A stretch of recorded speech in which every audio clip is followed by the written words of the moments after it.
మీకిచ్చే chemotherapy డ్రగ్‌ని బట్టి మేము మీకు రిస్క్ ఉంది అని అంటే అలాంటి పేషెంట్స్‌కి ఏం చెప్తామంటే ఫ్రెష్ సలాడ్స్ అని ఉంటాయి కదా, మనము అంటే వండకుండా చేసే సలాడ్స్, ఈ లెట్యూస్ కానీ లేకపోతే కుకుంబర్ సలాడ్ కానీ ఇలాంటివి సలాడ్స్ అవాయిడ్ చేయమని చెప్తాం. ఎందుకు అని అంటే వాటి మీద ఏదన్నా కెమికల్స్ ఉన్నా లేకపోతే కనుక చిన్న చిన్న బ్యాక్టీరియా కానీ ఫంగస్ కానీ ఏదన్నా ఉన్నా కానీ చాలా తొందరగా మనకు ఇన్ఫెక్షన్స్ వచ్చేదానికి అవకాశం ఉంటుంది. ఇవన్నీ అవాయిడ్ చేయాలి అని అంటే ఖచ్చితంగా మనము కుక్డ్ ఫుడ్ అంటే బాగా వేడి చేసి వండిన ఆహారాన్ని మాత్రమే తీసుకోమని చెప్తాము అలాంటి హై రిస్క్ పేషెంట్స్కి.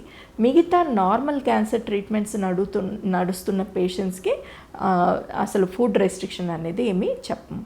కొంతమంది పేషెంట్స్ అంటే ఇప్పుడు ఈసోఫేగస్ క్యాన్సర్ అంటే ఫుడ్ పైప్కి సంబంధించిన క్యాన్సర్ కానీ ఇట్లాంటి పేషెంట్స్కి ఏంటి అని అంటే హెడ్ అండ్ నెక్ పేషెంట్స్, వీళ్ళకి ఆ తింటున్నప్పుడు ఈ గొంతంతా కూడాను బాగా మంటగా ఉంటుందన్నమాట.